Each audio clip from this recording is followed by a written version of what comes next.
Baik, selanjutnya saya akan persilahkan Loeta Ebenhaizer Gala. Cek. Mohon izin Bapak Menteri, mohon izin Bapak Rektor, mohon izin pimpinan, izin memperkenalkan diri. Nama Loeta Ebenhaizer Gala, NPP 310789, asal pendaftaran Nusa Tenggara Timur.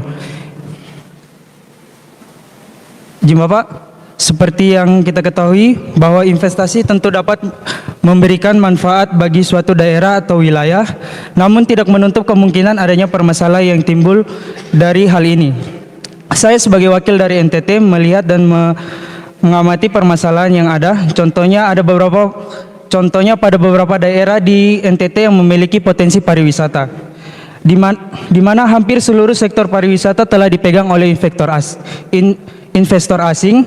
Contohnya pada Labuan Bajo, sudah hampir 70% wisatanya dipegang oleh pengusaha asing, seperti Hotel Eden milik investor Prancis dan La Prima milik investor Inggris, yang mengakibatkan para UMKM dan pengusaha daerah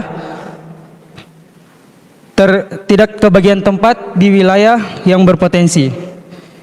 Izin Bapak, saya izin bertanya, bagaimana menurut Bapak yang harus dilakukan oleh kami warga NTT ke depannya terkait masalah tersebut, dan solusi apa saja yang harus dilakukan untuk meningkatkan keuntungan jika sebagian besar wilayah pariwisata dipegang oleh investor asing? Pertanyaan kedua, berdasarkan data realisasi investasi yang dijelaskan di Indonesia, yang telah dijelaskan, apakah sebanding jika perbandingan realisasi investasi di Pulau Jawa yang hanya terdiri dari beberapa provinsi saja, sementara di luar Jawa terdiri dari lebih banyak provinsi?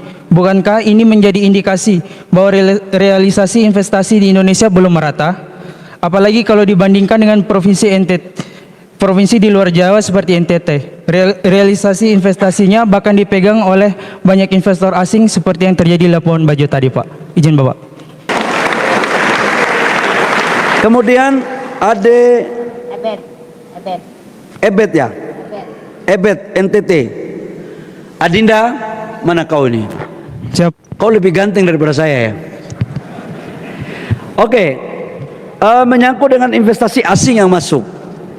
Memang undang-undang kita itu tidak ada larangan untuk investasi asing. Karena kita bekerja, pemerintah bekerja itu berdasarkan undang-undang. Undang-undang itu sebagai rujukan.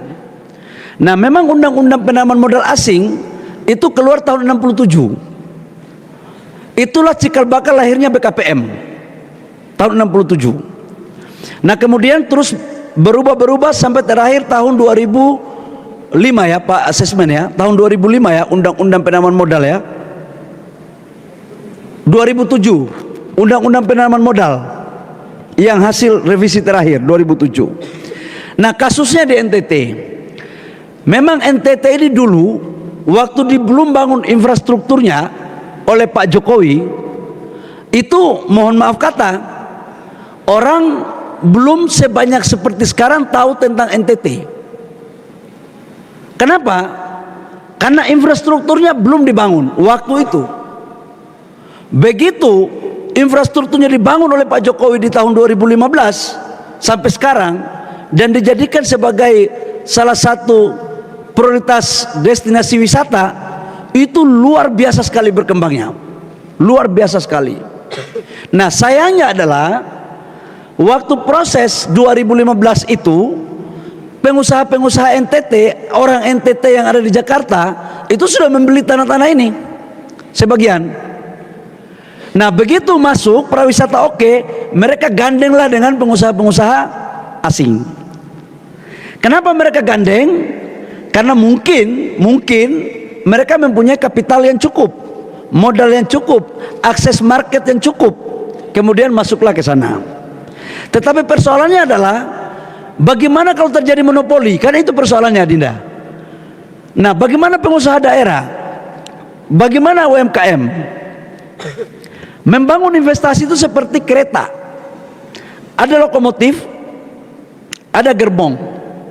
Nah, investor-investor asing ini yang masuk ke NTT dalam dunia pariwisata, mereka yang membangun hotelnya Tapi saya punya keyakinan jasa-jasa lainnya, makanannya, UMKM-nya itu pasti didominasi oleh pengusaha daerah karena berdasarkan kemampuan daripada yang ada.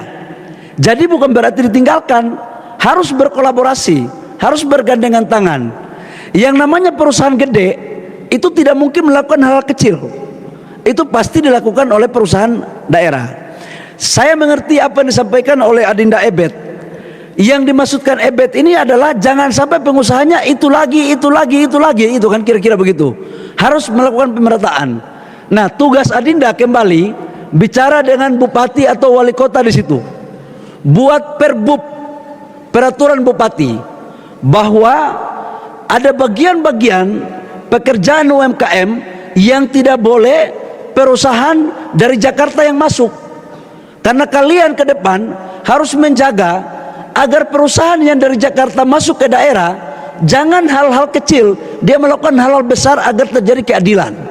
Ya begitu ya Adinda Ebet. Solusinya apa? Kasih tahu orang-orang daerah di sana, Ebet punya teman-teman, jangan semuanya mau di IPDN, jangan semuanya mau jadi pegawai negeri, harus sebagian menjadi pengusaha. Supaya apa? Saling mengklop. Ebet mengurus administrasinya, mereka mengurus ekonominya. Harus kalian berkolaborasi. Tidak bisa kalau semua jadi PNS, semua jadi tentara, semua jadi polisi, nanti ekonominya orang lain yang ambil. Nanti orang lain yang akan ambil ekonominya. Jadi yang benar itu adalah di daerah itu ada yang jadi PNS, ada yang jadi wira swasta, ada yang jadi tentara, ada yang jadi akademisi, ada yang jadi polisi. Kolaborasi itulah baru menjadikan daerah, anak-anak daerah menjadi tuan di negeri sendiri. Ya.